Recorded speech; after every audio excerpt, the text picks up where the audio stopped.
adalah barang yang juga bernilai ekonomis. Kalau dijual tidak susah dijualnya. Nilainya pun juga tidak kalah dengan jumlah yang dihutangkan. Itu seputar akad gade ya.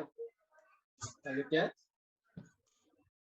Oke, baik Ustadz. Selanjutnya, menurut Ustadz, apakah gadai ini sama dengan riba? Gimana Ustadz? Tidak juga, karena akad rayaan atau akad gadai juga itu ada dasarnya, ada dalilnya, yaitu yang dalam Al-Quran surah Al-Baqarah itu ya. Juga Allah pernah berfirman, inti daripada itu adalah apabila dalam perjalanan melakukan transaksi yang tidak tunai, artinya transaksi yang pembayarannya tidak secara langsung, secara tunai, dan kita tidak membawa seorang penulis untuk menulis kejadian itu, maka diperlukannya barang tanggungan atau barang yang dijadikan sebagai jaminan. Dan tetapi apabila kedua pihak ini saling percaya, maka orang yang berhutang itu hendaklah menaikkan amanahnya atau mengembalikan pinjamannya, utangnya sesuai kesepakatan. Ya, begitulah. Dasarnya dari Al-Quran, gitu, intinya. Oke, baik Ustaz. Selanjutnya, nah misalnya kalau Alina nih mau naik haji, nah kan butuh biaya tuh, nah butuh uang gitu. Nah kalau misalnya Alina gadai emas itu boleh nggak? Jadi bolehkah menggadai emas untuk biaya naik haji? Gimana menurut Ustaz? Tentu dibolehkan, boleh saja, karena menggadai juga bukan perbuatan dosa ya. Hanya saja kita punya barang, juga punya nilai, tapi tidak punya uang. Nah, kita hanya menggadainya saja agar dapat uang untuk beribadah. Dan selama kita merasa kita dapat mengembalikannya, dapat menebus kembali hutang itu, dibolehkan. Apalagi emas kan barang yang bernilai dan sangat mudah untuk dijual, bukan barang kecil-kecil ya. Terus? Nah, ini pertanyaan yang terakhir Ustaz. Nah, apakah boleh mengambil keuntungan dari barang yang digadaikan? Atau bagaimana sih hukum mengambil manfaat dari barang gadai, baik dari pihak penggadaian maupun penggadai? Gimana Ustaz? Tergantung kesepakatan. Sebenarnya ketika kesepakatan itu, apabila orang yang menerima barang gadai itu orang yang menggadaikan barang itu membolehkan barangnya dipakai, maka tidak apa-apa barang itu dipakai atau diambil manfaatnya. Tetapi kalau tidak diizinkan atau tidak ada akad, tidak ada kesepakatan, maka tidak boleh.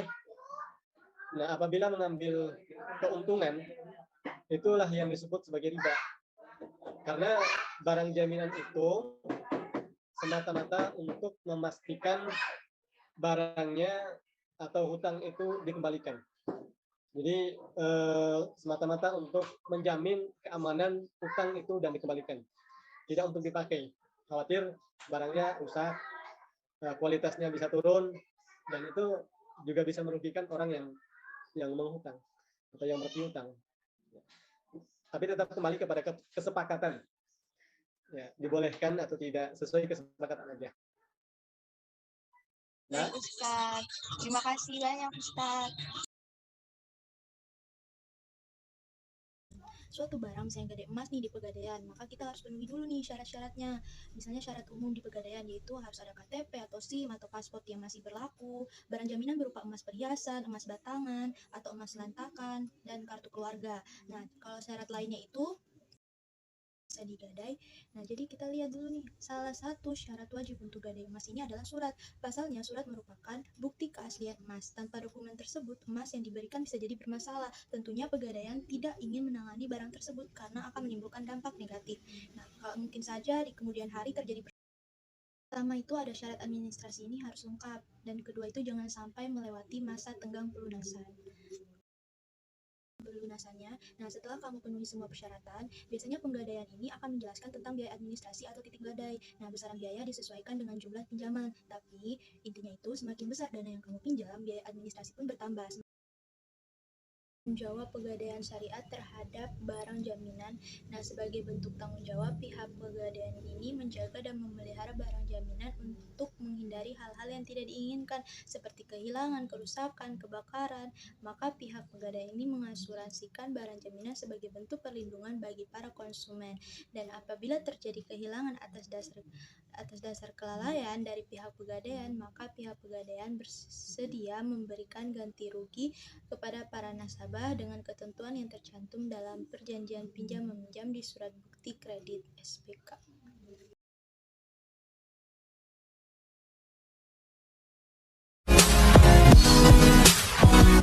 Ya, buat campuran itu. Ya, 2 liter aja deh. Wah, berapa 5? 2. Kalau ketan putihnya yang 11 ada.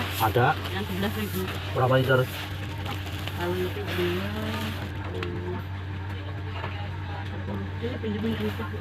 Bagaimana sih keadaan ekonomi dalam kegiatan jual beli di pasar ini, Pak? Untuk saat ini mungkin agak lesu sedikit ya, karena adanya pandemi corona seperti ini. Itu aja. Oh, berarti untuk ini selama ini mungkin masih biasa-biasa saja, Pak. Untuk selama ini kegiatan jual beli di pasar, apakah ada mengalami kendala, Pak? Misal kayak tiba-tiba konsumen yang kecewa dengan barang yang sudah dibeli lalu kembali ke pedagang dan komplain terhadap barang dagangan yang sudah dibeli, Pak? Kalau untuk masalah komplain dari pembeli ataupun pelanggan jarang ya, cuman ya ada bisa 2 minggu sekali, ya nggak jarang sih. Bismillahirrahmanirrahim. Assalamualaikum warahmatullahi wabarakatuh. Perkenalkan, nama saya Muktasari dari Prodi Hukum Ekonomi Syariah, Fakultas Syariah dan Hukum UIN Syarifiyatullah Jakarta. Saya di sini akan mempresentasikan hasil yang sudah saya dapatkan selama saya observasi dan wawancara yang saya sudah lakukan. Saya di sini mengambil materi mengenai identifikasi transaksi yang dilarang oleh Islam, yang dimana saya mengobservasi dan mewawancarai langsung ke para pedagang yang ada di dalam pasar. Baik, yang pertama, identifikasi muamalah di dalam pasar, yaitu di pasar ini banyak sekali transaksi dilakukan oleh berbagai pihak, mulai dari transaksi dilakukan oleh beberapa pihak atau bahkan lebih. Jadi transaksi ini bisa dibilang di pasar ini sangat beraneka ragam, mulai dari jual senang pangan dan lain-lainnya. Mengenai hal ini tentunya sangat diperbolehkan di dalam Islam, karena kecuali ada ketentuan berdasarkan Al-Quran dan hadis yang melarangnya. Dalam Islam sendiri kan ini ada beberapa faktor yang menyebabkan dilarangnya sebuah transaksi. Yang pertama itu haram zatnya, yang kedua haram selain zatnya, dan ketiga tidak sah lengkap akadnya. Dari hasil pengamatan saya lakukan selama saya observasi dan wawancara, saya melihat bahwasannya jual beli di pasar ini bisa dibilang pedagang ini tidak melakukan transaksi yang dimana transaksi tersebut menjadi dilarang oleh Islam ya, atau melanggar dari prinsip syariah, melainkan mereka tetap mengikuti prinsip syariah walaupun pedagang tersebut beragama non-muslim, mereka tetap mengikuti prinsip syariah. Seperti contoh, pedagang ini dalam stok barang dari supplier, yang dimana para pedagang ini menanyakan kejelasan dari barang tersebut, baik itu apakah barang tersebut itu halal atau haram, baik itu pedagang menanyakan barang tersebut apakah ada sertifikat halal dari yang resmi atau dari MUI secara resmi, dan masih banyak lainnya, demi menjaga kenyamanan dari konsumen. Para pedagang ini bisa dibilang mereka mementingkan konsumen, yang dimana mereka ini tidak ingin merasa dirinya sendiri yang diuntungkan, melainkan pedagang ini berharap antara pedagang dan pembeli ini sama-sama diuntungkan atau tidak dirugikan, karena mereka bisa dibilang sesuai dengan prinsip antara din minkum, sama-sama suka. Jadi semaksimal mungkin pedagang akan memberikan yang terbaik kepada pembeli. Dan yang tidak hanya itu, pedagang juga sering terbuka mengenai barang dagangan yang dijualnya kepada pembeli, yang dimana dalam hal ini tidak ada unsur yang ditutupi dari pedagang kepada pembeli. Sehingga dalam hal ini pedagang berharap kepada pembeli bahwasannya tidak ada unsur penipuan atau kecurangan. Jadi dalam hal ini pembeli bisa berpikir secara rasional bahwasannya pedagang yang sudah menjual barangnya itu mereka tidak melakukan unsur penipuan dan kecurangan, karena pada dasarnya pedagang berusaha terbuka kepada pembeli untuk mengenai barang-barang yang dijualnya. Tentunya juga pedagang bisa dibilang membuat pembeli ini supaya tidak ragu akan barang yang dijual oleh pedagang dengan memberikan kenyamanan yang baik kepada pedagang. Dalam hal ini saya bisa tarik kesimpulan bahwa pedagang yang selama ini di pasar, mereka sangat mementingkan kenyamanan konsumen, bahwasannya pedagang berharap bahwa konsumen itu tidak merasa kecewa dengan barang yang sudah dibelinya. Jadi sehingga ataupun mereka walaupun misalnya ada pedagang atau ada pembeli yang kecewa, mereka bakalan memberikan pelayanan baik, misalnya seperti pedagang yang menukar barang konsumen yang ketika konsumen tersebut merasa kecewa, itu pedagang mereka siap menukar barangnya ketika konsumen itu merasa kecewa. Jadi seperti itu yang sama ini saya dapatkan, saya lakukan observasi dan wawancara dari para pedagang yang ada di pasar tradisional, khususnya pasar tradisional sendiri, yang dimana bisa dibilang pasar tradisional ini kan bisa akadnya itu bisa dibilang sangat kental di dalam pasar tradisional, yang dimana tawar menawar, ada tawar menawar dalam jual beli ataupun hal-hal yang selain itu yang masih banyak lagi lainnya. Ya, terima kasih. Sekian. Wassalamualaikum warahmatullahi wabarakatuh.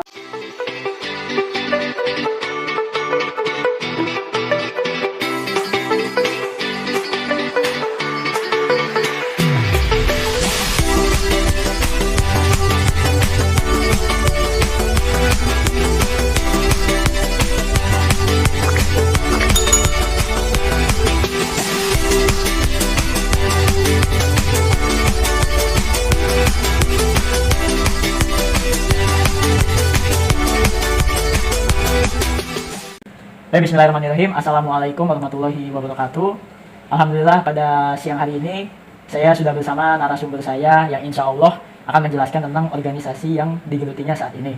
Sebelum itu mungkin saya memperkenalkan diri dulu. Nama saya Aryo Purboyo Wisnuwardana Baikuni, mahasiswa Hukum Ekonomi Syariah semester 3 UIN Syarif Hidayatullah.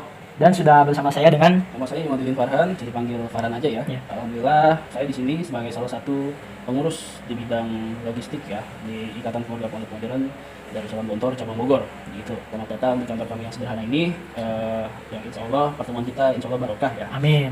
Oke, selanjutnya mungkin saya akan mengajukan beberapa pertanyaan mengenai organisasi ini ya. Mungkin saya bisa manggilnya Mas Farhan mungkin ya? Iya, silakan. Mas Farhan. Pertanyaan yang pertama yaitu organisasi ini bergerak dalam bidang apa saja ya selain yang saya ketahui saat ini? Sebelumnya organisasi ini atau lembaga ini kita bergerak dalam syiar keagamaan ya, syiar agama Islam tentunya, dan syiar ini tidak melulu tentang apa yang didapatkan oleh anak-anak di sekolah atau tidak melulu tentang pendidikan-pendidikan yang seperti pada sekolah pada umumnya ya. Tapi juga ada syiar-syiar dakwah dan kita juga membimbing secara sosial gitu ya, dalam ranah sosial maksudnya. Untuk yang logistik ini bisa dibilang sebagai langkah yang istilahnya masih baru-baru ya, masih baru kita mulai dengan konsep yang demikian gitu. Ya, insya Allah juga konsep yang kita buat itu juga mengandung nilai-nilai Islamnya juga. Oke, seperti itu. Seperti itu.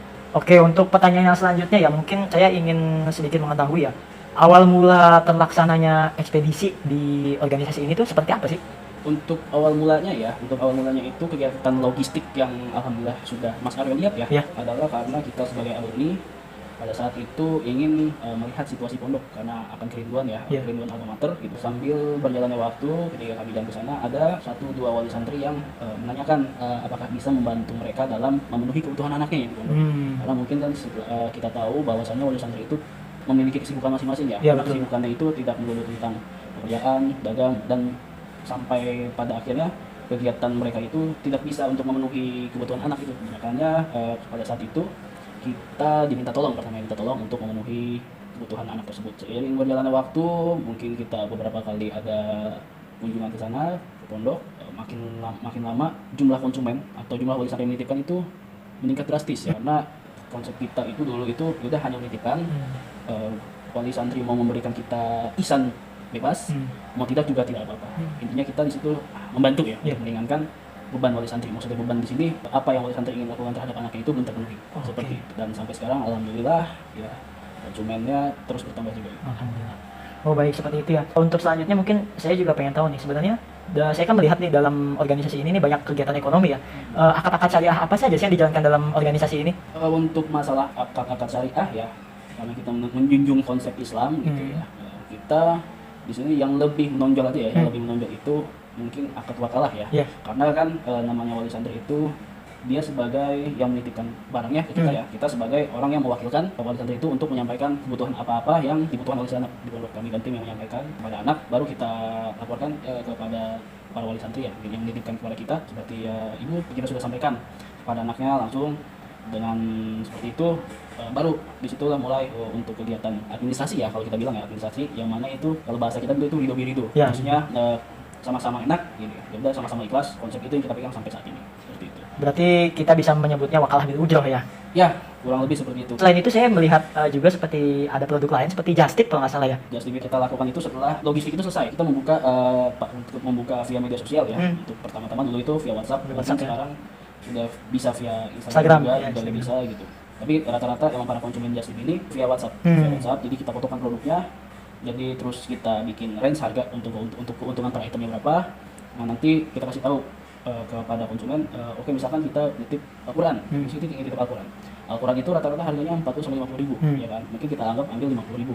Oke, kita ambil biasanya 10% ya, 10% dari ini, misalkan 10% dari 50 ribu itu 5 ribu ya, 5 ribu, jadi keuntungan untuk kita 55 ribu. Berarti bisa kita masukkan ke akad ijaroh berarti ya? Iya. Baik, untuk pertanyaan yang terakhir mungkin saya ingin tahu nih, sebenarnya apa yang menjadi daya saing dengan, kita kan organisasi nih ya, mungkin dengan lembaga-lembaga lain seperti kayak ekspedisi JNE atau JNT gitu, mungkin apa sih yang menjadi daya tariknya IKPM Bogor ini? Untuk daya tarik itu kita mungkin lebih ke membantu ya. Kita lebih ke membantu karena juga kan alhamdulillah sudah belakangan ini ada beberapa vendor atau mungkin usaha, mungkin seperti kita lihat franchise es teh gitu ya, atau paket-paket yang lainnya dari luar wali santri ya dan alumni, karena pasaran kita selama ini kan masih mencakup untuk wali santri dan alumni saja. Alhamdulillah sambil jalan mereka tertarik dengan program yang kami sodorkan gitu ya, program yang kami ajukan ya.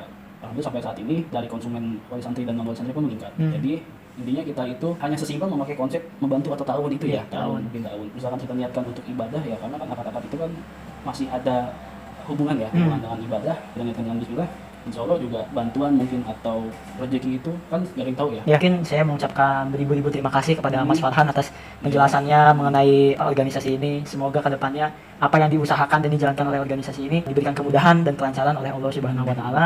Jazakumullahu khairan katsiran. Mungkin saya akhiri perbincangan kita pada siang menjelang sore hari ini. Akhir kata, wassalamualaikum warahmatullahi wabarakatuh. Bismillahirrahmanirrahim. Assalamualaikum warahmatullahi wabarakatuh. Langsung saja pada kesempatan kali ini saya akan menjelaskan atau menerangkan hasil dari wawancara dan observasi saya untuk fenomenologi mengenai usaha yang menerapkan akad syariah dalam bisnisnya. Kali ini saya mengobservasi sebuah organisasi Ikatan Keluarga Pondok Modern Darussalam Guntur cabang Bogor atau organisasi alumni Pondok Modern Darussalam Guntur cabang Bogor yang tentu saja menerapkan akad syariah dalam ekonomi kreatif yang mereka geluti atau mereka jalankan saat ini. Jadi organisasi ini tidak hanya bergerak dalam bidang dakwah, tetapi organisasi ini juga mengembangkan potensi para alumni Pondok Modern Darussalam Guntur. Organisasi ini juga bergerak dalam bidang sosial dan juga bergerak dalam mengembangkan ekonomi kreatif di bidang ekspedisi pengiriman paket untuk santri dan juga jasa titip oleh-oleh dan souvenir khas Guntur. Selain itu juga bergerak dalam jasa titip, pembelian dan packaging paket untuk santri Pondok Modern Darussalam Guntur bagi para wali santri yang tidak sempat menyiapkan paket untuk putra putri mereka. Selanjutnya, awal mula terlaksananya ekspedisi di organisasi ini yaitu berawal dari kerinduan para alumni akan pondok mereka dengan sering melihat keadaan pondok. Lalu ada beberapa wali santri yang meminta bantuan untuk sekalian menitipkan paket untuk putra putri mereka. Seiring berjalannya waktu,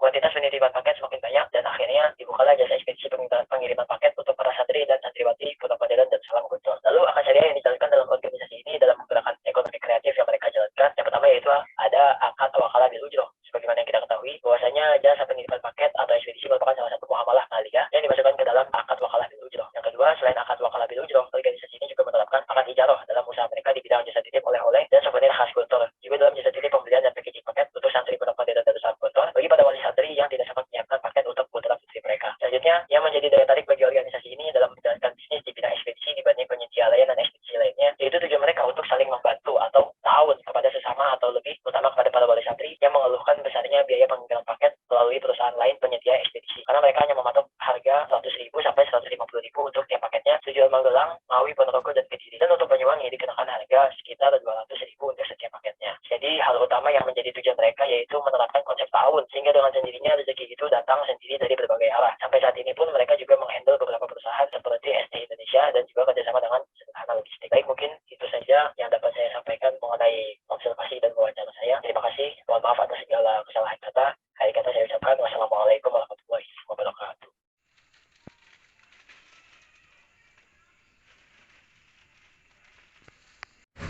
Assalamualaikum warahmatullahi wabarakatuh.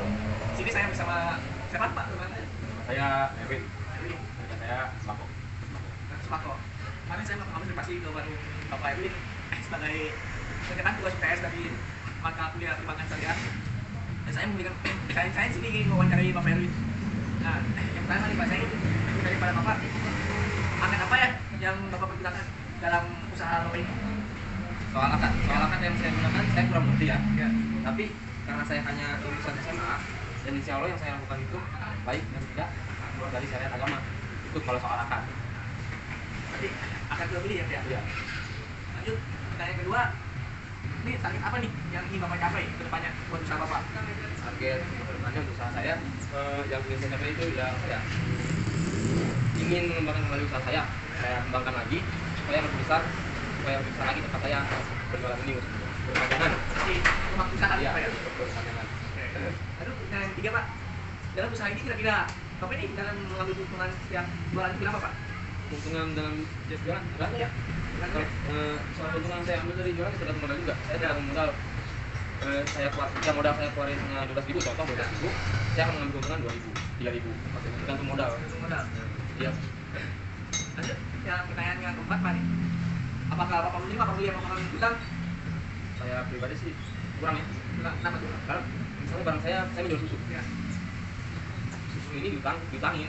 Begitu dia utang janji besok, sedangkan saya besok harus belanja, saya tidak punya modal untuk belanja. Karena dia belum bayar. Berarti Bapak bilang gitu Ya, saya kurang ini kalau Utang. utang. Oke.